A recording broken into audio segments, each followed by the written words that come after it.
Hi and welcome to another review from Class 47 Peter, and today we are looking at more Hornby, as you can see on the box. To be honest, I didn't really need to tell you because, well, you can quite clearly see the logo on the box anyway. And today we are looking at a steamer, again as you can also clearly see on the card insert. And today we are having a look at something that's LNER. Well, in one way it's an LNER locomotive. I mean, this was originally a Great Northern Railways locomotive, but it did also run on the LNER, so it's something a little bit different, just. And today we are having a look at the Great Northern Railways N2 locomotive. Although I should point out, Hornby don't actually say it's an N2 locomotive, they just refer it to as a Great Northern Railways 062T locomotive, but this is an N2. I don't know why they just couldn't call it an N2, but there you go, that's Hornby for you. Now, this is a model that's been on my wish list, not that long really. I know I say that with nearly all of my models, but Hornby are due to bring these back, which they were meant to be released for the 2013 range, but they've been pushed back for, well, supposedly pushed back for the 2014 range. According to Hattons, they're due out in November, but they don't always come on the exact date that they are supposed to come out on. But they did already bring one of these back in 2011 in a train pack, and that was the London Olympics 1948 pack, which featured two LNERT coaches, and it featured one of these N2 locomotives in the pre-1948 black livery.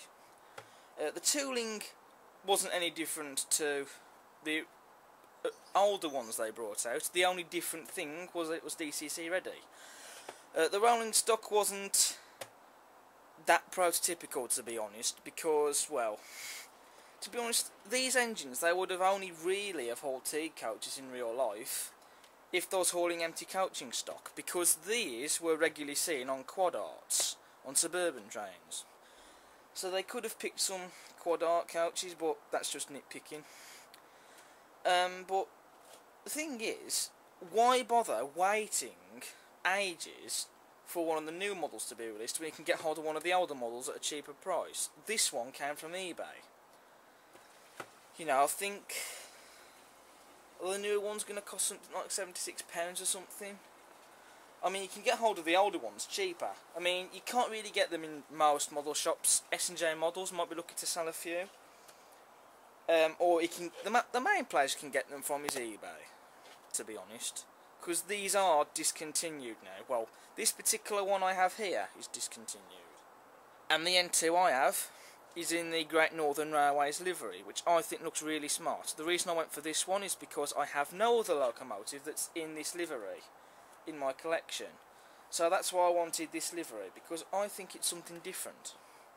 However, it doesn't seem to be, well, I'm not saying it's rare or sparse, but the regular ones I seem to see on eBay are in the BR black livery. Sometimes you come upon the LNER black ones, but for Great Northern Railways livery it seems to be few and far between. So that's why when I saw one of these on eBay, I grabbed it. Originally the seller was asking for like £54 or something, but I managed to get him to knock off some money for him by doing him a deal for £48. But anyway, the box has just arrived. Well, at the time of filming it's just arrived in the post anyway. By the time it goes live on YouTube, it will be several hours after it's arrived. But let's get this model open and see what it's like, because I have not yet opened this model. So here we have the old Hornby box. Just put that to one side. The one thing that will probably be different about these models, other than the fact that they'll be DCC ready with the newer ones, is that the packaging will probably be different. Well, I'm guessing it's going to be. So then here you have the card insert for this locomotive, and on the back you have this. Now that's the first time I've encountered this with these card inserts. I don't know if they did this for any other model. I suppose, well, you could say so in the comments, but this is the first time I've seen something like this. And it is, well, it's basically just talk about the model, although there is some talk about the real one. Well, in terms of the livery, they just talk about the livery, although the black livery, which was applied to this loco by the GNR and later BR, reflected the workmanlike character of the locomotive. It was the colour scheme of the GNR which was the most distinctive. That's it. After that they just talk about the model. The superbly illustrated new Hornby locomotive, blah blah blah blah blah. Yeah. Because that was really necessary information to put on the back of here. Now they could have put some brief history, but if you want to hear some brief history, I am going to do just that. The N2s, they were all designed by Sir Nigel Gresley, and they were built during 1920 at 1929.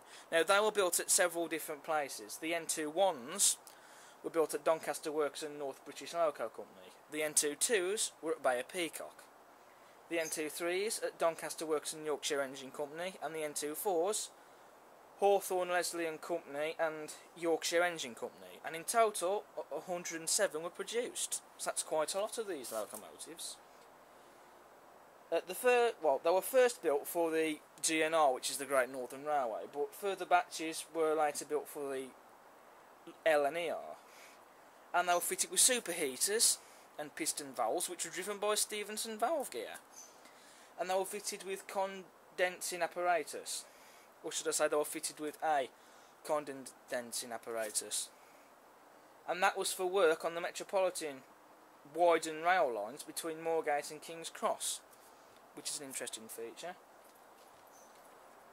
And even though they were LNER locomotives, they were common in and around Glasgow and Edinburgh on suburban services, which these were designed for. These were essentially designed for suburban services, mostly out of King's Cross, hauling one or two quad art sets, as I mentioned earlier.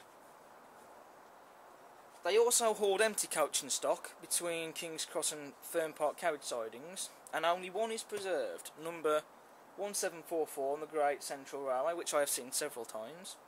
And it was restored in 2009. I do believe before that it ran in 1994, but then got withdrawn, and then it came back into service in 2009. And since being in preservation, it's been in BR black, LNER black, and this livery this model is in. Great Northern Railway's green. And the sole survivor has actually achieved fame because she appeared in the Railway Children film, hauling the Scots Flyer, in the fictional Great Northern Southern Railway's livery. So if you've seen the film, then you will have seen this locomotive appear in it. Okay, that's more than enough brief history, I think, for this locomotive. We'll move on. So here we have the instructions. We do not have any tissue paper, but then I don't even like it anyway. Although we do have some in here. Not too sure why it was scrunched up in there, but there you go. So here we have the instructions. The first and only for the Class N2. See, look, they called it a Class N2 in the instructions, but why couldn't they do that on this part of the box? Ugh, I don't know. But again, that's Hornby for you.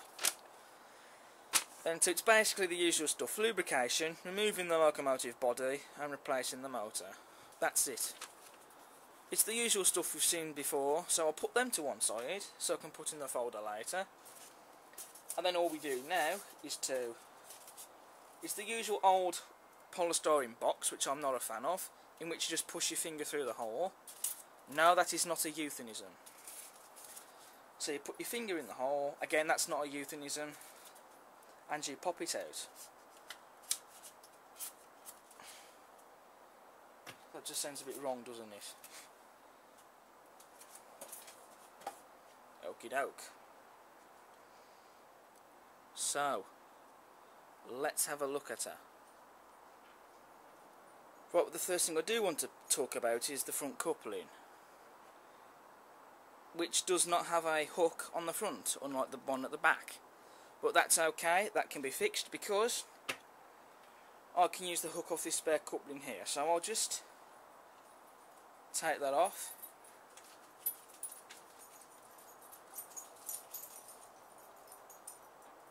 and just fix it on there. See, look, job's a good one. And that, well, that can just go into the spares. Sticking with the couplings, what we might as well mention is that they are removable, as you can see. It's not an M socket, so you cannot fit slimmer couplings in there, but if you was an expert modeler, I suppose you could. But anyway, so now she has a coupling hook on the front, so it looks really good now.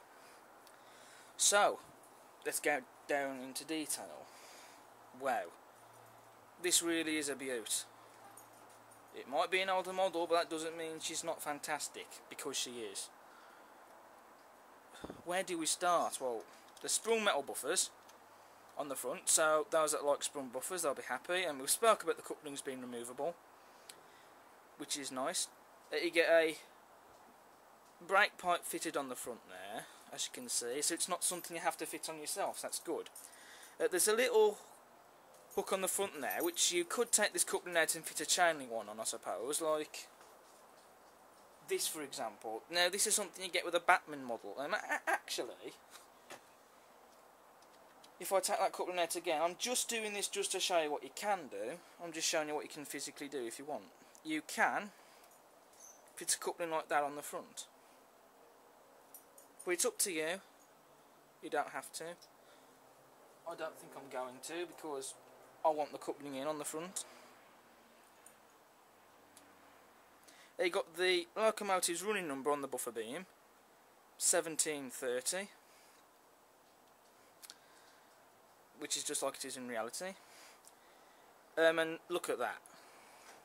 You've got the boiler bands and the smoke box door handles painted silver, just like how it is in reality, and even the Sole Survivor has them painted silver as well, so that is a really nice touch. You've also got a lamp iron at the top there, and a separately put on handrail. The running board is very nicely detailed, and you've got the cab steps, as you can see, and there's even some rivets on them as well. Then there's the side rods. Now you get no link motion or valve gear with this particular locomotive, but then that's the case in reality. But that still looks very nice though, just looking at it. Then you also have very nice colour green wheels, and it's accurate as well to match the livery, because if they were black it would just not look right. And then there's the back wheel, which as you can see it's an 062. So there's no wheels at the front, 6 in the middle and 2 at the back. You've also got the smoke box, which is very nicely detailed with some rivets on, and you've got a nice chimney. You could, I suppose, fit in a smoke generator unit in there if you want, but that's up to you. I'm not going to do it personally, but there you go. And you can even see under the boiler there, so you can just about see my finger there, which is really nice. Then you've got the wheel covers there, and sandboxes I do believe they are, and there's even lining on those too, which is really nice. The livery, it's spot on. What can I say about it? The shade of green is accurate. You've got all the beautiful lining, and what I do like is you've got like a shade of dark green brown colour, and you've got like the lighter apple green here in the middle. And you've even got the white lining on the boilers and round the cab. Do excuse the dogs. You've even got lining round under the bunker there as well, which is nice. And the GNR lettering is embossed just like how it is in reality, and it's really accurate as well. And even the embossed on the numbering is accurate too. Again, you've got more separately put on metal handrails on the bunker, and you even do get some on top of the water tanks and along the boiler as well. Well, just about there, actually, as you can just see, on both sides. You've got the water filler caps on top of the tanks there, and the top of the tanks are painted black, which is nice. You've got a dome here as well. There's glazing in the cab windows, and you've got a whistle there, and that which I do believe is a safety valve. And you've even got some piping coming along down the front of the cab windows there as well. There are some vents on top of the cab, but they don't open, but then they don't really need to be. The coal isn't removable either, but you know, you don't normally see that on tank engines very often, but the coal looks authentic enough, to say the least. And you've got the guard irons on the back of the windows, which is accurate. Then you've got these exhaust pipes here on both ends of the locomotive, and that is what they are called because that's all to do with part of the condensing apparatus, which some of these were fitted with. Remember to run on the widened lines of the Metropolitan between King's Cross and Moorgate. You've even got rivets under the bunker, and these are basically for the crew to climb up onto here, so that's some sort of step. The buffers at the back are metal and sprung, just like the front ones were, otherwise there'd be an uproar about it if they weren't. There's a brake pipe at the back, and this coupling's removable too, and there's a hook. And there's even some rivets on the rear buffer beam, which is nice. There isn't any on the front, which is odd, but we'll let that go. Oh, actually no, there are a few rivets on the buffer beam, as I can just see. But you know, I would have thought there'd be more, but I'm not going to complain. And there's even some lamp irons on the back there as well, and some lining. You've even got the locomotive's running number printed on the back there as well, which looks really nice, and it's like that in reality as well with the Sole Survivor. Weight, we cannot forget the weight. This locomotive does have a fair bit of weight in it, so there shouldn't be any problems pulling a train of teak coaches or whatever. I think it will look nice hauling teak coaches, because I have seen the real Sole Survivor of the N2 pull teak coach, and it looks superb. It would be nice if somebody did bring out a set of quad arts, so maybe that's something for the manufacturers to bring out in the future. I suppose you could get the Gresley or Thompson Suburbans as well to go with it. And actually I might in the future get some of those coaches and have it running with these. Sorry, have them running with this. But we'll see. I'll give it some thought. Then there's the cab now.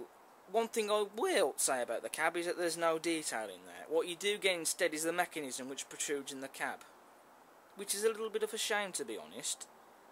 And I will mark it down for that, but that's my only criticism for that. The only criticism I can find with it is the fact there's no detail in the cab, it's just the mechanism of the motor. Which is a shame, but you know, I suppose we can't have everything. It would be nice if there were some cab detailing in there.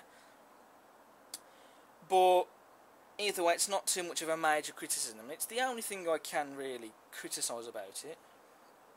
But he doesn't criticise it too much. But yeah, she really is a stunner.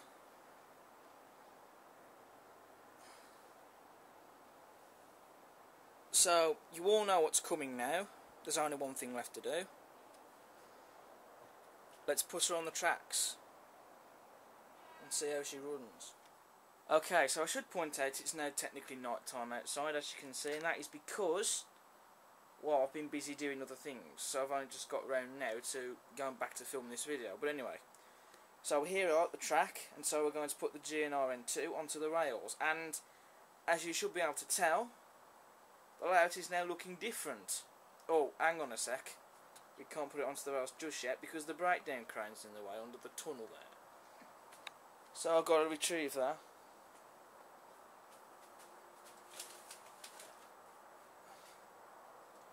And so when really sticky, the hand of God comes in to take it away. This crane is still up for sale on eBay, by the way. So if you want it, then just go to my eBay account and buy it. Well, of course that's what you would obviously do. It's either way. Okay, so now we can put the N2 onto the track. I will talk through what's been done recently on the layout while the N2 is running. You might not be able to see it. Well, you can just about see it. I was going to say because you've got the Riker wagons in the siding. Okay, so the power's turned on. So let's give it a wiggle. Oh yes, look at that.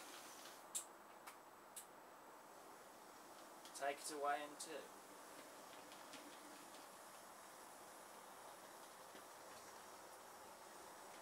Right, while the N2 is running around on the track, let's talk through about what's been done differently. Well, first of all, as you can see, the layout has been ballasted. Well, the tracks were already ballasted, but as you can see, in between all the rails, as you can see there's the N2 going by, and also in the siding here, and over here, it's all been ballasted. And this is something that I'd been meaning to do on my hot list for a while, and so now it's finally been done. So now it looks a bit better and more realistic. Also, the paint pots that were behind the fences have gone because, well, they were only there permanently to hold them upright while the glue was drying. But the glue is now dried. There goes the N2 again. The fencing is now all complete and it's all alongside the road now, as you can see. And the balls of blue tack holding them in place have been painted over with black paint. I still need to sort out that one bulb in the one lamp that's gone out.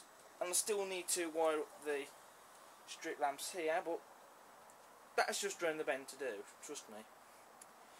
Also, as you can see, the track has been replaced here. I've just got to fix it down in place. That should be done by the next time you see a review or the layout, the video of the layout, I should say. And of course the buffer stops on that track as well now. There's a full rake of mineral wagons, I should say, in the siding. They're all painted grey and they're filled with real slate, as you can see. The foot crossings have now been replaced. There's also one here, but of course you can't really see much of that, obviously because the wagons are in the way. And also there's a footpath at the side there, which goes up to the foot crossings here. And they've been replaced with cardboard, and they are more equal sizes now, not different shapes. And they've been painted brown this time instead of grey, which looks better. The flag, the British flag, is now glued into place on the military scene. And also, as you can see here, we have a traction engine and a steamroller on the layout. So it looks a lot more interesting now. So the layout is now starting to get amazing already, basically.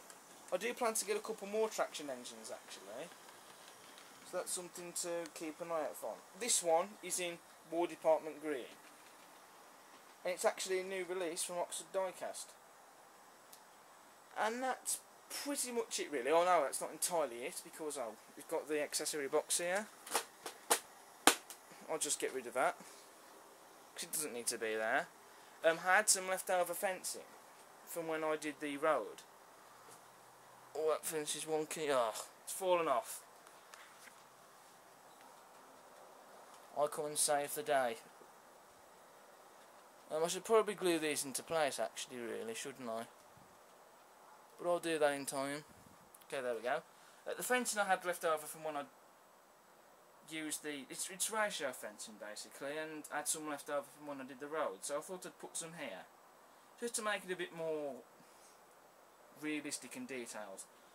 This part here, which is grey, I'm going to paint over green, basically just to make it a bit better.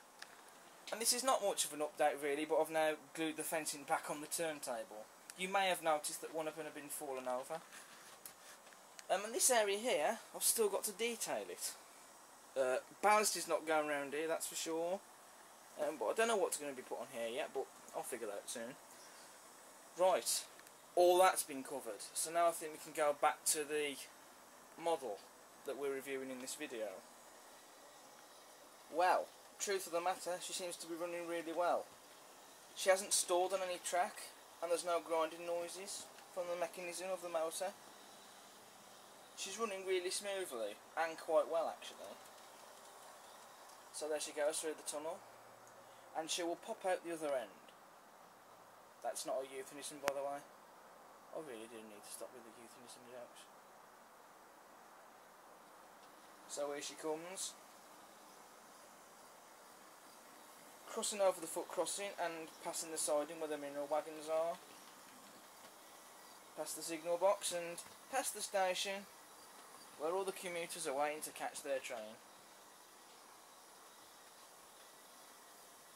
Then there she goes past the seaside. That still needs some people on it, but that will be done in time, trust me. I know I've said that before, but there will be people on there eventually.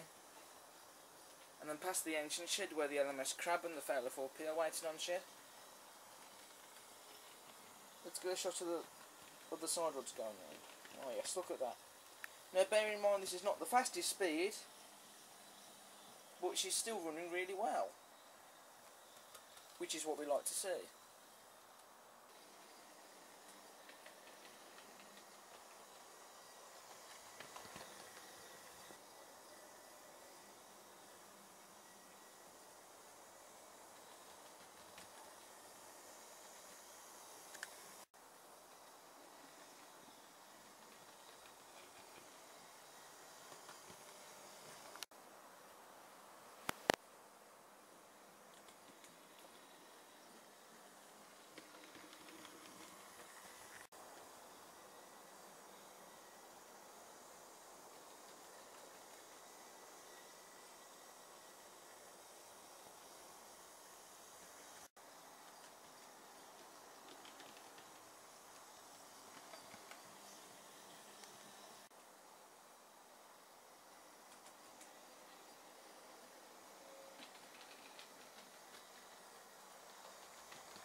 Okay, well it's now the next day. As you can see outside, because it's clearly daytime. And the reason why this is filmed the next day is because, well, when I was filming the N2 run around the track, it was getting a little bit late at night, I'll be honest. So I didn't really have time to film the part in the review where we get to see the GNR N2 pull the rake of teak coaches. So that's why I've left it till now to do it. Now I know that seeing this N2 with the rake of teak coaches might not look prototypical, but I have seen the Sole Survivor pull teak coaches, and I think the teak coaches go really well with this locomotive in the GNR livery. Well, in my opinion, I think they do anyway. But either way, let's get to pulling the rake of teak coaches. I'm sure she can pull them, because there's only 4 coaches there, so it shouldn't be a problem. Oh yeah, look at that. It's almost as if they're not there, even though they are. She can pull them with ease, with no trouble at all. I mean, again, this is not a fast speed, but then these were suburban tanks, and so they didn't really bolt around at 100 miles per hour. As you can see, there's the side rods going round. I probably might make it go a little bit faster, actually, in a bit.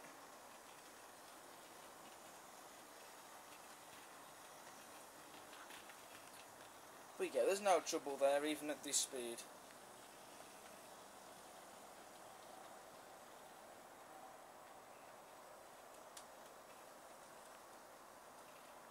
So she's just going through the tunnel, where she'll come out the other end. That's more euphemism.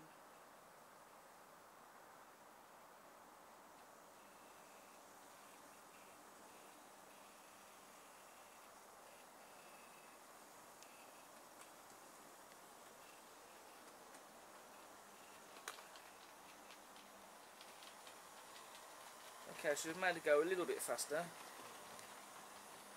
Yeah. There's no trouble at all.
So to sum up this model then, she's worth getting. Okay, ignoring the fact that the mechanism protrudes in the cab, she will make a great addition to any layout.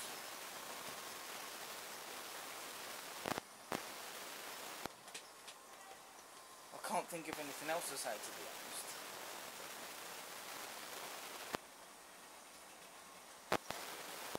Get one. That's all else I can think of to say, really.